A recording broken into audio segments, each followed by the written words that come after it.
Hello साथियों का सभी लोग, मैं एक बार जितेंद्र आपके आप पिछली 3 क्लासों में हम लोगों ने सीख लिया था। आज हम लोग सीखने वाले के टाइप नंबर 6 से आगे के जितने भी टाइप के क्वेश्चन हैं। तो जैसा कि पिछली 3 क्लासों में हम लोगों ने टाइप नंबर लिए हैं और उनको हमने बिल्कुल बेसिक से सीखा था और कि हमें क्वेश्चन का लॉजिक बनाना सीखना है।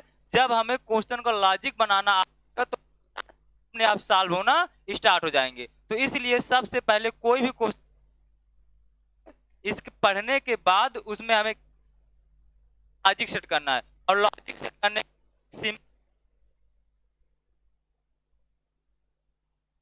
तो आपके आसपास में चीजें हो रही हैं, उन चीजों को देखो, उस चीज को क्वेश्चन करो, जिससे आप लोगों को क्वेश्चन का लॉजिक, और जब आप लोगों के लिए क्वेश्चन का लॉजिक बन जाएगा तो फिर आंसर, तो इतना हम लोगों को तो देखिए टाइप नंबर 6 का पहला क्वेश्चन ये रहा आप लोगों की स्क्रीन पर। इस क्वेश्चन को पढ़ते हैं। एक व्यक्ति कुछ वस्तुएं 5400 रुपए में खरीदता है तथा उनमें से 2/3 वस्तुओं को 5% लाभ पर बेच देता है।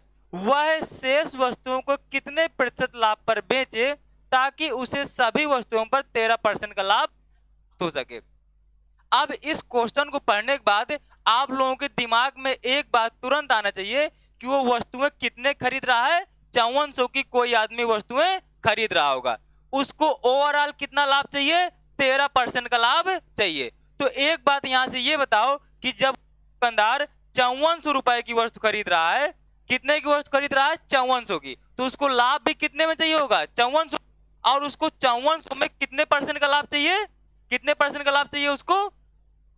उसको 13% का लाभ चाहिए। ठीक, उसको ओवरऑल जो लाभ चाहिए 13% का लाभ चाहिए। लेकिन वो बीच में बोल रहा है कि जो कुछ वस्तुएं हैं, 2/3 वस्तुएं, उनमें से वो 5% का लाभ आता है। तो मुझे ये बताना है कि बाकी जो बची हुई वस्तुएं हैं उसमें वो कितना परसेंट लाभ कमाए ताकि उसको 13% का ओवरऑल लाभ हो जाए। ये क्वेश्चन का लॉजिक था। ठीक, इतना समझ गए।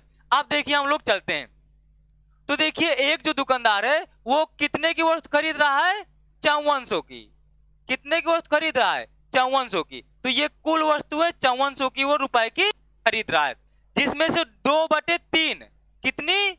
2/3। तो इसका हम लोग 5400 का 2/3 निकालते हैं तो ये 18 तीक 54 कितना आ गया? 1800, मतलब कितना आ गया? ये 3600। तो जो 3600 रुपए की वस्तुएं हैं वो कितने परसेंट लाभ पर बेच रहा है? 500 रुपए के 5% पर बेच दे रहा है। मतलब जो दुकानदार को जो 3600 रुपए की वस्तु है उसको कितने परसेंट लाभ पर बेच रहा है? 5% लाभ पर बेच रहा है। इसके बाद जो बाकी बची हुई है उनको बताना है कितने परसेंट लाभ पर बेचे ताकि उसे जो ओवरऑल है, ओवरऑल कितना उसके पास पैसा? 5400। तो उसको जो ओवरऑल पैसा है उसमें उसको 13% का लाभ हो सके। ठीक, तो देखिए वो 5% जो लाभ कमा रहा है कितने में कमा रहा है? 3600 में। अब मेरे पास टोटल अमाउंट कितना है? 5400। तो बचा कितना होगा मेरे पास बाकी वस्तुओं के लिए? 1800 बचा होगा, क्योंकि मेरे पास 36 रुपए में वो 5% कमा रहा है। बाकी बचे हुए पैसे बताना कितने परसेंट कमाए कि उसको ओवरऑल 13% का लाभ हो जाए। तो ये चीज मुझे नहीं पता कि इसमें कितने परसेंट लाभ कमाए, तो ये चीज मुझे क्या करना है? ये चीज मुझे निकालना है। अब देखिए इसको निकालने का तरीका क्या है। ये यहां से 5%, तो 360 का 5%, और 360 का 5% निकालने का मैंने तरीका बता रखा है कि एक अंक बाद यहां पर दशमलव लगा दो। तो 3600 में जब एक अंक बाद दशमलव लगाओगे तो कितना हो जाएगा? 360। तो 360 जब हो जाएगा कितना आ गया मेरा? 10%। और 10% का आधा कर देंगे कितना हो जाएगा? 5%। और इसका भी आधा कर दो तो कितना आ जाएगा? 5% की वैल्यू कितनी आ जाएगी? 180। तो 3600 का 5% कितना आएगा? 180। अब इसका देखो मुझे क्या निकालना है? 13%। इसका मुझे 13%। तो सबसे पहले 10% निकाल लेते हैं। तो 10% कितना आ जाएगा? सीधा सीधा एक अंक बाद दशमलव लगा देंगे तो कितना आ जाएगा? 540। अब एक अंक बाद और दशमलव लगा देंगे तो मेरी किसकी वैल्यू आ जाती है? 1% की। मतलब अगर 1 अंक बाद दशमलव लगा देंगे तो मेरी 10% की वैल्यू होती है, और अगर 2 अंक बाद दशमलव लगा देंगे तो मेरी कितने परसेंट की वैल्यू होती है? 1%। 1% की वैल्यू मैंने यहां पर लिख दिया था, कितनी है? 54। मुझे 3% की निकालना है, तो 1% की 54, तो 3% निकालने के लिए क्या करा देंगे? 54 में 3 का मल्टीप्लाई, तो ये कितना हो जाएगा? 150, और 150 में 12 और जोड़ दो तो कितना हो जाएगा? ये 162। कितना हो जाएगा? 162। तो ये मेरी 13% की वैल्यू कितनी आ जाएगी?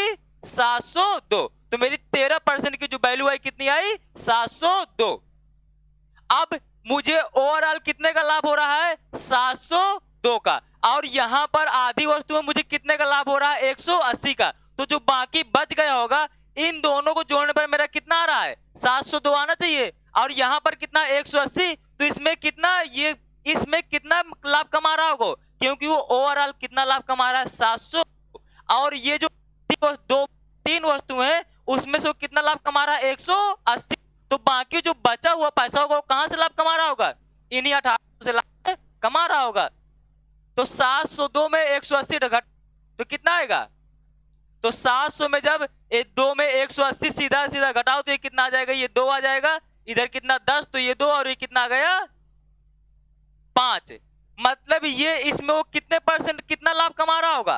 522। तभी तो उसको ओवरऑल कितना हो रहा है? तभी वो 702 रुपए कमा रहा है। 180 इधर से कमा रहा है, 522 इधर से कमा रहा है, तो उसका ओवरऑल लाभ परसेंटेज कितना हो गया? 702। अब देखिए 522 रुपए यहां से कमा रहा है। कितना? 522 रुपए इन वस्तुओं से कमा रहा है। कितने में 522 कमा रहा है? 1800 में। कितने में 522 कमा रहा है? 1800 में। मुझे परसेंट में आंसर निकालना, तो क्या कर देंगे? 100 का गुणा, 2 जीरो गए तो कितना आ गया? 18 दुनाई 36, कितना बचा? 16 और 2 मतलब 162। तो 18 नहीं है 162 मतलब 9। तो कितने परसेंट कमा रहा होगा यहां से? वो यहां से वो 29% कमा रहा होगा। तो यही पूछा था कि वो बाकी शेष वस्तु में अब कमाए ताकि उसे हो। तो बाकी वस्तुओं में कितना? 522 कमा रहा होगा, तभी ये दोनों जुड़ के कितना हो रहा है? 702। 522 कमा रहा है कितने में? 1800 में। परसेंट आ गया 29%। तो वो 29% क्या कर रहा होगा? बाकी बची हुई वस्तुओं में 29% कम। तो ये मेरा आंसर हो गया। आई थिंक अब ये वाले क्वेश्चन आप लोग समझ गए होंगे। लेकिन देखिए अगर इसको मैं एक दूसरे तरीके से सोचूं, अगर इसी क्वेश्चन को मैं एक देखिए बिल्कुल आसान तरीके से सोचूं, ये तो देखिए क्वेश्चन अगर ऐसा आ जाएगा तो हम इतना एग्जाम में थोड़ी ना कुछ करेंगे, क्योंकि इतना एग्जाम में करने के लिए सब कुछ टाइम नहीं होता। लेकिन ये क्या था? एक मेरा जर्नल था जिसको हमने कैलकुलेशन करके कर लिया। ऐसा नहीं कि इससे आंसर नहीं आएगा, आंसर आएगा, लेकिन क्या आ रहा है? हमें थोड़ा सा टाइम लग रहा है। अगर इसी क्वेश्चन को मुझे तुरंत आंसर चाहिए तो एक बात मुझे ये बताना कि उसे देखना, उसे ओवरऑल कितने परसेंट का लाभ हो रहा है? उसको ओवरऑल कितने परसेंट का लाभ हो रहा है? 13% का लाभ हो रहा है। मेरे पास वस्तुएं कितनी है? 2/3। मतलब मेरी जो मैंने देखिए क्या लिखा है? 2/3 लिखा है। आपको ये कलर दिख नहीं रहा होगा, इसको मैं तो देखिए ये 2/3।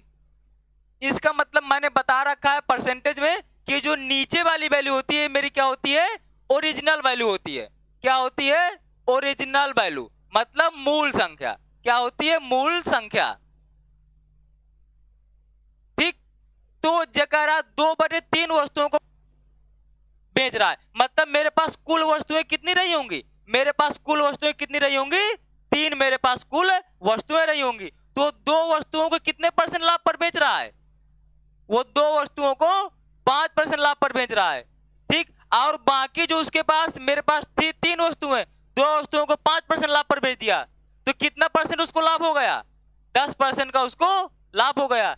बाकी मेरे पास एक वस्तु बची, तो ये मुझे पता नहीं कि इसको कितने परसेंट लाभ पर बेचे, लेकिन जो मेरी टोटल 3 वस्तुएं हैं उनमें कितने परसेंट लाभ कमा रहा है? 13%। मतलब उसको ओवरऑल कितने परसेंट का लाभ हो रहा है?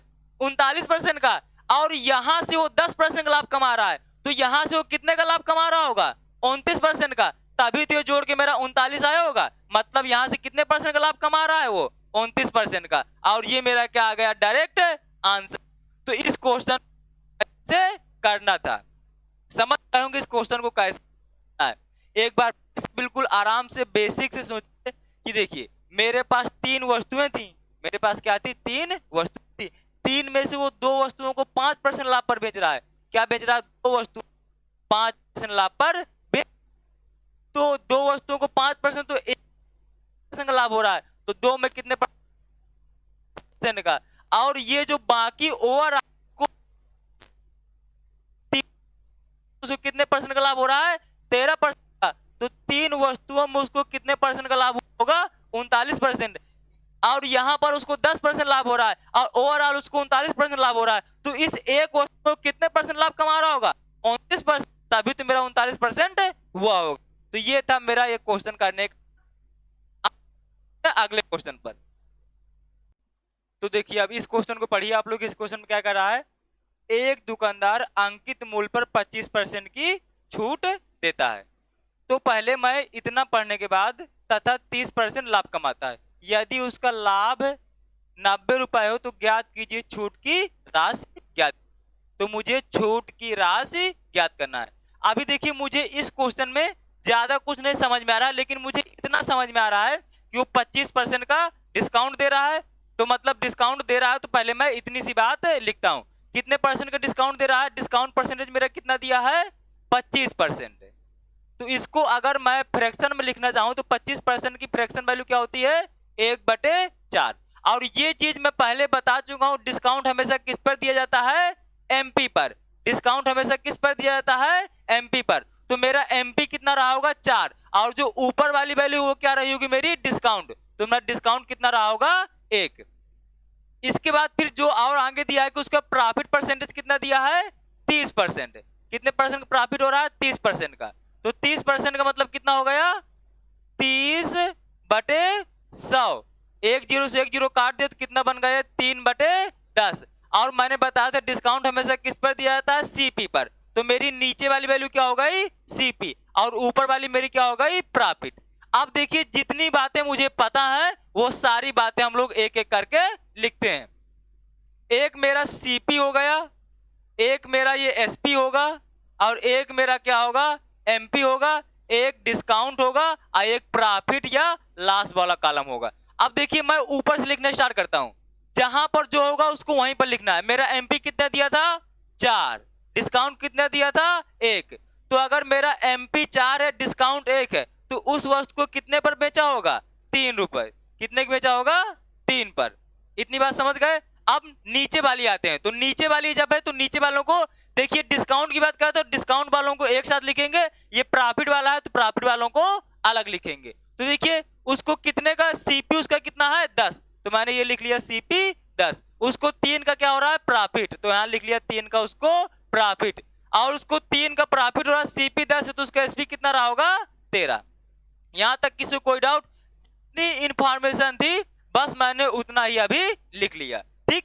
अच्छा अब देखिए आगे चलते हैं, लेकिन यहां से एक बात देख के ये बताइए, ये देखिए ऊपर से मेरा एसपी कितना आ रहा है, ऊपर मेरा एसपी दिया है 3 और नीचे मेरा एसपी क्या दिया है, 13। लेकिन जब ये दोनों एसपी एक ही चीज के हैं, मतलब क्या है, एक सेम चीज है जिसको दुकानदार क्या करता है, छूट देता है, उसी में क्या कर रहा है, आप कमा रहा है। मतलब ये जब मेरी एक वस्तु है तो इनका दोनों का एसपी भी क्या होना चाहिए, बराबर होना चाहिए। तो मतलब मैं क्या कर लूं, इन दोनों का पहले एसपी बराबर कर लूं। और एसपी बराबर करने के लिए मैंने बता रखा है कि नीचे वाले गुणा ऊपर करा दो, ऊपर वाले गुणा नीचे। तो यहां पर मैंने 13 का मल्टीप्लाई कराया, यदि यहां पर मैंने 13 का मल्टीप्लाई कराया तो यहां पर भी मुझे 13 का मल्टीप्लाई कराना पड़ेगा, और मुझे यहां पर भी 13 का मल्टीप्लाई कराना पड़ेगा। फिर यहां पर मैंने 3 का मल्टीप्लाई कराया, तो अब देखिए यहां पर भी एसपी 39, यहां पर भी एसपी 39। अब मेरा एसपी बराबर हो गया। तो अगर मैंने यहां 3 का मल्टीप्लाई कराया तो यहां पर भी 3 का कराना पड़ेगा, तो यहां पर भी मुझे 3 का मल्टीप्लाई कराना पड़ेगा। अब देखिए मुझे सारी चीजों का रेशियो पता चल गया। मेरा सीपी कितना है, 30, मेरा एसपी कितना है, 39, मेरा एमपी कितना है, 13 चौको 52, और मेरा डिस्काउंट कितना है, 13, अब मेरा प्रॉफिट कितना है, 9। अब इतनी सारी चीजें कर लिया। अब इसके बाद आगे क्वेश्चन पढ़ते हैं। यदि उसका लाभ कितना हो, 90 रुपए, उसका लाभ कितना दिया है, 90 रुपए, और हमने कितना लाभ निकाला है, 9। तो मतलब इसका मतलब क्या, जो 9 यूनिट की वैल्यू है वो किसके बराबर है, 90 के। तो 1 यूनिट की वैल्यू किसके बराबर आ जाएगी, 10 के। तो 1 यूनिट की वैल्यू किसके बराबर आ गई, 1 यूनिट की वैल्यू 10 के बराबर आ गई। तो हमसे पूछा क्या है कि छूट की राशि ज्ञात करो। अब मेरी छूट थी कितनी, मेरी छूट कितने यूनिट है, 13 यूनिट। मेरी जो डिस्काउंट है कितना है, वो 13 यूनिट, और मुझे 1 यूनिट का मान पता चल गया कितना, 10। तो 13 यूनिट का मान कितना होगा, 13 इंटू 10, तो कितना हो जाएगा, 130। यही मेरा क्या हो गया, सी पार्ट आंसर। तो मेरा आंसर कौन सा, सी पार्ट। तो ये क्वेश्चन को हमें ऐसे करना था। जितनी सारी इंफॉर्मेशन दी है लिख लेना है। इसके बाद जो कॉलम है उसको अलग लिखना है, प्रॉफिट वाला जो कॉलम है उसको अलग लिखना है। फिर सब की मुझे यूनिट में वैल्यू पता चल जाएंगी। फिर मुझे लाभ की राशि कितनी दी थी, 90 रुपए, और यहां पर मेरी लाभ राशि कितनी लिख ली, 9 यूनिट। इसका मतलब क्या हो, ये भी मेरा लाभ है, ये भी लाभ है, तो ये दोनों आपस में क्या कर देंगे, बराबर कर देंगे। तो जब 9 यूनिट का मान 90 है तो 1 यूनिट का मान कितना रहा होगा, 10। मुझे डिस्काउंट पूछा था, तो डिस्काउंट कितना है, 13 यूनिट। तो 13 में 10 का मल्टीप्लाई तो कितना आ गया, 130। अगर मुझसे पूछा होता सीपी कितना है, तो इसमें 10 का मल्टीप्लाई करा देते। अगर मुझसे पूछता कि एसपी बताओ, तो इसमें भी 10 का मल्टीप्लाई करा देते। अगर मुझसे एमपी पूछता तो इसमें भी 10 का मल्टीप्लाई करा देते। क्योंकि 1 यूनिट का मान मुझे पता चल गया, तो मेरा एमपी है कितना, 52 यूनिट। तो मुझसे एमपी पूछता तो करा देते। जो भी पूछता हम हर एक चीज यहां से अब निकाल सकते थे। इसमें उसने छूट पूछा इसलिए मैंने छूट निकाल दिया। अगर सीपी पूछ, एसपी पूछेगा तो निकालेंगे, और यदि पूछेगा तो एमपी। जो कुछ भी पूछेगा वो सारी चीजें। तो इस तरह क्वेश्चन करने के एक सिंपल तरीका होता है, और इसी तरीके से क्वेश्चन लगाना है। चलिए क्वेश्चन पर चलते हैं। तो अब देखिए इस क्वेश्चन को पढ़िए। एक व्यक्ति किसी वस्तु को 1170 रुपए में बेचता है, वह इसे अंकित मूल्य पर 10% की छूट देता है तथा 30% लाभ कमाता है। यदि वह कोई छूट ना दे तो उसका लाभ प्रतिशत ज्ञात करे। कितने वस्तु को, कितने बेच रहा है वस्तु को, 1170 में। तो ये 1170 मेरा क्या दिया है, एसपी दिया है। एसपी मेरा इस बार कितना दिया है, 1170। अब इस क्वेश्चन को हम लोग आगे करते हैं। डिस्काउंट कितना दिया है, 10%। डिस्काउंट कितना दिया है, 10%। मतलब इसका मतलब कितना होगा, 1/10। तो जो 1/10 मतलब मेरा 10 क्या हो गया, एमपी, और डिस्काउंट कितना हो गया, 1। इसके बाद मुझे प्रॉफिट कितना दिया है, मेरा प्रॉफिट परसेंटेज कितना दिया है, 30%। इसका मतलब हो गया 30/100, मतलब 3/10। और मुझे प्रॉफिट किस पर होता है, सीपी पर। तो मेरी नीचे वाली वैल्यू क्या होगा, सीपी, और ऊपर वाली वैल्यू क्या होगा, प्रॉफिट। अब इन सारे चीजों को लिखते हैं। एक मेरे पास है सीपी, और एक मेरे पास आएगा एसपी, और मेरे पास क्या दिया है, एमपी, डिस्काउंट, और ये प्रॉफिट। मेरा एमपी कितना है, 10, डिस्काउंट कितना है, 1। तो मेरा एसपी कितना रहा होगा, 9, क्योंकि उसका एमपी था 10, 1 की डिस्काउंट दिया, तो कितने की बेचा होगा, 9 की बेचा होगा। इसके बाद ये सेकंड कॉलम पर आते हैं। ये देखिए एक लाइन का था तो इसलिए मैंने इसको एक लाइन पर लिखा। ये मेरी अगली लाइन है तो इसको अगली लाइन पर लिखेंगे। सीपी मेरा कितना है, 10, प्रॉफिट मेरा कितना है, 3, तो मेरा एसपी कितना रहा होगा, 13। अब देखिए ये भी मेरा एसपी 9 है और ये भी एसपी 13 है, लेकिन जब ये दोनों सेम चीज का एसपी है तो मेरा क्या होना चाहिए, एसपी दोनों बराबर होना चाहिए। तो एसपी दोनों बराबर करने के लिए क्या करेंगे, यहां पर 13 का मल्टीप्लाई, तो यहां पर भी 13 का मल्टीप्लाई, और यहां पर भी 13 का मल्टीप्लाई, और यहां पर फिर 9 का मल्टीप्लाई, यहां पर 9 का मल्टीप्लाई, तो यहां पर भी 9 का मल्टीप्लाई। मैं ये एक चीज बता चुका हूं कि यदि इन दोनों को बराबर करना है तो नीचे वाली संख्या का ऊपर मल्टीप्लाई, ऊपर वाली संख्या का नीचे मल्टीप्लाई। अब देखिए इन सब चीज का मुझे रेशियो पता लगा है, कितना आ जाएगा, ये मेरा सीपी 90 आ गया, 13 नहीं 117, मेरा एसपी 117 यूनिट आ गया, एमपी मेरा आ गया 130, और मेरा डिस्काउंट आ गया 13, और प्रॉफिट कितना आ गया, 9 27। अब इस क्वेश्चन में मुझे क्या दे रखा है, मुझे एसपी दे रखा है कितना, 1170 ये भी एसपी है और मुझे क्वेश्चन में दे रखा है, तो मतलब 117 की वैल्यू किसके बराबर होगी? 1170 के बराबर होगी। तो काट दिया तो 1 यूनिट का मान मेरा कितना आ गया? 1 यूनिट का मान मेरा फिर से कितना आ गया? 10 आ गया। और यदि 1 यूनिट का मान मुझे पता है तो अब मुझे क्या बताना है? यदि कोई वर्ष छूट ना दे तो उसका लाभ प्रतिशत ज्ञात। टीपी कितना हो जाएगा? 1 यूनिट का मान 10, तो 90 यूनिट का मान कितना हो जाएगा? तो 90 यूनिट का मान कितना हो जाएगा? 900। तो मेरा सीपी कितना आ गया? 900। और एमपी कितना है? 130। मेरा एमपी कितना है? 130। तो 1 10, तो 130 यूनिट का मान कितना आ गया? 1300। और कह रहा यदि कोई छूट ना दे, मतलब जितना उसने एमपी अंकित उतने की ही बेच दिया। उसने अंकित कितने किया? 1300, और 1300 की ही बेच दिया, तो उसको कितने का प्रॉफिट हुआ होगा? 900 की वर्ष थी, 1300 में बेच दिया, कितने का प्रॉफिट हुआ होगा? 400 का। कितने में? 900 में। तो ये 2 जीरो कट गए, कितना आ गया? 4/9। और मुझे 4/9 की डायरेक्ट फ्रैक्शन वैल्यू पता होना चाहिए, कितनी होती है? अगर नहीं पता तो इसको 100 का मल्टीप्लाई कर लो, तो कितना आएगा ये? 9 एक कम 9, कितना है ये? 9 एक कम 9। या इसको कितना? 400, और 400 में 9 का भाग दो तो कितना आएगा? 9 चौको 36। कितना बचा? 4 बचा। तो 9 चौको 36, कितना बचा? 4 बचा। तो 44 सही 4/9% क्या होगा मेरा आंसर। और वैसे भी क्या कहते हैं, 1/9 की फ्रैक्शन वैल्यू सीधे सीधे पता होनी चाहिए, कितनी होती है? 11 सही 1/9। तो यहाँ 4 की निकालना तो 4 का मल्टीप्लाई करा दिया तो कितना आ जाएगा? 11 चौको 44 सही 4/9%। तो मुझे 1/9 की होना चाहिए, 4/9 की फ्रैक्शन वैल्यू 4 का मल्टीप्लाई। हम जब एग्जाम में क्वेश्चन आएगा तो उसको मल्टीप्लाई के नहीं निकालते रहे, क्योंकि मुझे एग्जाम में जाना होता है जितना जल्दी मेरा आंसर आए। ठीक, तो मुझे फ्रैक्शन वैल्यू चाहिए। ठीक, अब देखिए इसका एक शार्ट मेथड भी होता है। अब देखिए वो आप लोग शार्ट मेथड देख लीजिए। देखिए शार्ट मेथड, यदि देखो एक मैंने ये जो कॉन्सेप्ट है इसको मैंने ये आता कैसे है, मैंने इसको एक अलग से वीडियो में एक्सप्लेन कर रखा है, मैं उसकी डिस्क्रिप्शन में लिंक दे दूंगा। एक होता है यदि 100 जो मेरा सीपी और एमपी का रेशियो मैं डायरेक्टली निकाल सकता हूं। यदि मैं 100 में डिस्काउंट घटा दूं और इसका प्रूफ देखना है तो एक मैंने अलग से वीडियो बना। तो अब देखिए इस क्वेश्चन को हम एक बिल्कुल शार्ट मेथड से भी कर सकते हैं। इसका जो रीजन है वो मैंने एक अलग से वीडियो बना रखा है, उसमें मैंने एक्सप्लेन कर रखा है। उस वीडियो को देख लीजिएगा तो ये पता चल जाएगी कैसे सारी चीजें हो रही हैं। एक सीपी और एमपी का मुझे डायरेक्ट रेशियो का फार्मूला पता होता है।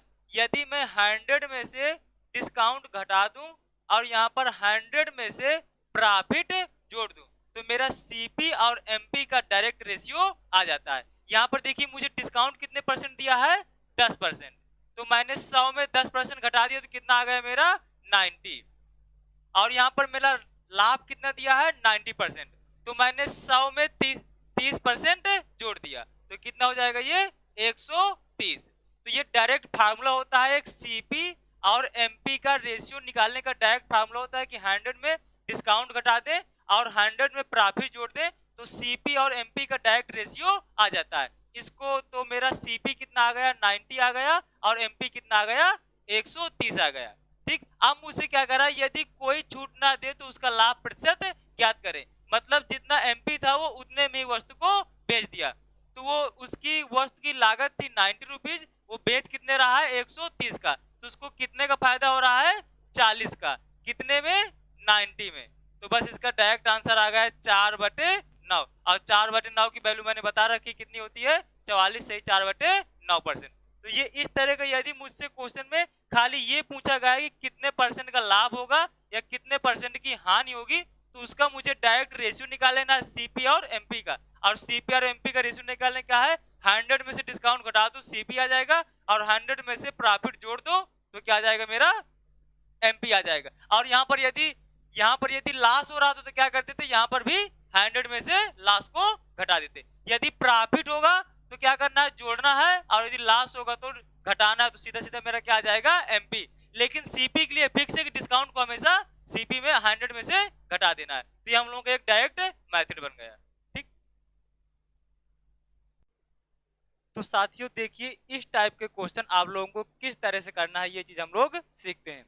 इसका जो सबसे मैंने पहले टाइप का क्वेश्चन बताया था, उसमें मैंने आप लोगों को एक डिटेल मेथड बताया था कि डिस्काउंट दिया है, एसपी दिया है, सीपी दिया है, वो सारी चीजें लिख के सबका रेशियो निकाल लेंगे। लेकिन इसका एक शार्ट मेथड होता है जिसका मैंने डिटेल मेथड इस वीडियो के डिस्क्रिप्शन में मैं लिंक दे दिए। यदि आप लोगों को उसका डिटेल मेथड देखना है तो वो वाला वीडियो आप लिंक से जाके देख लीजिएगा। उसका शार्ट मेथड ये होता है कि यदि मुझे सीपी का सीपी पता करना है तो क्या कर दूं, मैं 100 में डिस्काउंट घटा दूं। और यदि मुझे एमपी पता करना है तो मैं 100 में क्या कर दूं, प्रॉफिट जोड़ दूं, या फिर क्या कर दूं, अगर लॉस दिया है तो 100 में मैं लॉस घटा दूं। तो मुझे डायरेक्ट यहां से एमपी की वैल्यू मिल जाएगी और यहां से मुझे डायरेक्ट सीपी की वैल्यू मिल जाएगी। और जो मैंने आपको सबसे पहला टाइप का क्वेश्चन कराया था, यदि उस मेथड से इस क्वेश्चन को करेंगे तो कम से कम 40 से 45 सेकंड आप लोगों को उसमें आराम से लगते हैं। लेकिन यदि इस मेथड से करेंगे तो 10 से 15 सेकंड के अंदर आपका आंसर आ जाएगा और पेन भी यूज करने की जरूरत नहीं पड़ेगी। तो ये मेथड को आप लोग अच्छे से देख लीजिएगा और इसका कैसे करते हैं चीज हम लोग देखते हैं। डिस्काउंट मेरा कितना दिया है, 20%। यदि डिस्काउंट मेरा 20% तो 100 में से 20 घटा दिया तो कितना आ गया, 80। तो मेरा सीपी कितना हो गया, 80। इसके बाद मेरा लाभ कितना दिया है, 10%। तो मैं 100 में से लाभ जोड़ दूंगा तो मेरा एमपी कितना हो जाएगा, 110। वो 80 की चीज में कितने रुपए अंकित कर रहा है, 110। तो अंकित मूल्य से उसने क्रय मूल्य से अंकित मूल्य कितना ज्यादा लिख दिया, 30 रुपए उसने ज्यादा लिख दिया। कितने में, 80 में। तो ये कितना हो जाएगा, 3/80। ये 0 से 0 कैंसिल हो गया तो कितना आ जाएगा, 3/8।